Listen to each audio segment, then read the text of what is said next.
There was a time in my life when the diagnosis of avoidant personality disorder would have stuck. And for many people who are neurodivergent, that label actually is really relevant to our internal experience. What is avoidant personality disorder? It's having a poor self image, seeing yourself as inadequate and inferior, being overly concerned about criticism or disapproval, and you might be reluctant to become involved with others unless you know for sure that they're going to like you and not necessarily humiliate you, because that's a real fear. Experiencing extreme anxiety in social settings and in relationships, which can lead to avoiding certain activities or jobs or being involved with other people. Being shy and self-conscious in social situations due to a fear of doing something wrong or feeling embarrassed. Tending to exaggerate potential problems or misinterpret feedback as negative, and seldom trying anything new or taking chances. So if you're neurodivergent and you've experienced structural oppression in the form of ableism, which is often then internalized in the form of shame, and you have rejection sensitive dysphoria, and your rejection sensitivity gets triggered all the time because you're different and you show up differently and you're always being singled out because of your differences, there's a strong possibility you might develop a kind of reaction like this, if not the disorder, but some of the traits, right? You might be subclinical, not necessarily meet the criteria, but you might have some of these challenges. I know that at a certain point in my life, I definitely met all the criteria.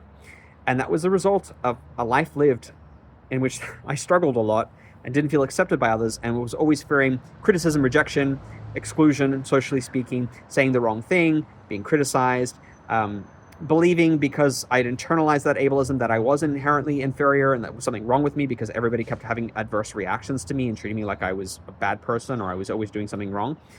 And so my coping strategy at the time was this personality disorder. It was to revert to avoidance, to self-isolation, to not trusting others, not putting myself out there, just steering clear of any kind of situation or interaction that could lead to embarrassment or humiliation or criticism or disapproval. And I lived in a very narrow box and didn't come out of that box very often. And didn't engage with people socially, didn't speak a lot, didn't want to get to know people or let them get to know me, because I feared that they would see something ugly about me or ugly about my personality or how I communicated and then reject me and punish me. And it was very painful and it was very lonely.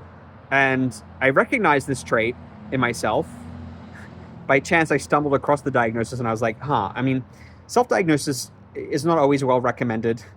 I was on the path to becoming a mental health professional at the time, so I felt okay about looking at the criteria. And then I had a therapist affirm it. And once I recognized that, I was like, I can't live the rest of my life like this. It's just too lonesome. And I know why I developed that strategy, and I know why I developed that adaptation, but it had become a maladaptation. It wasn't serving me anymore. I was just feeling increasingly isolated. So I really pushed myself to get out of that box so that I could become more confident, more open, and more willing to take chances. I did public speaking classes. I did improv. It was excruciating doing those things because it was everything I feared, and I was putting myself rushing headlong into these situations, knowing that ultimately it would be the cure because it would get me out of my safe zone, get me operating hopefully on my learning edge, and just the right amount of discomfort that I didn't feel completely like I'd collapse, but I was being challenged to grow and to come out of that box. And over the years, and through the help of a therapist and supportive relationships, good, people who attuned to me and my needs in ways that other people hadn't, I developed confidence. I developed less of a tendency to avoid and more tendency to go headlong into something, like I said, that was made me a little bit uncomfortable. I'd push myself to try something new if I felt it was threatening. And if I knew it was threatening me because of the avoidant personality disorder. And it took years, and over the course of years, and putting myself out there, I now feel really comfortable doing public speaking, relatively comfortable. I feel okay speaking to people socially. I feel more confident in my capacity to do small talk and to interact with people I don't know or necessarily don't know if they'll have my back.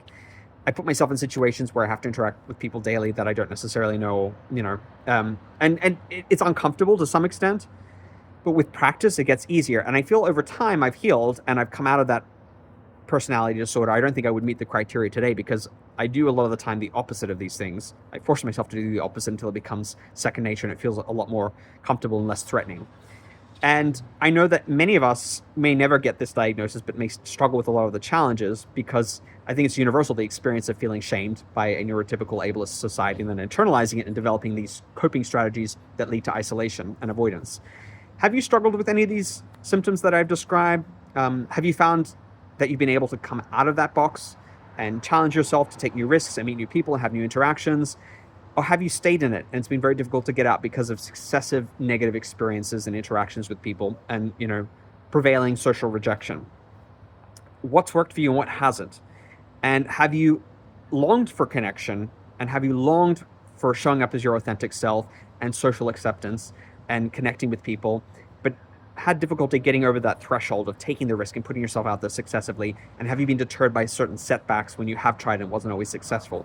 I would love to hear all about your experiences.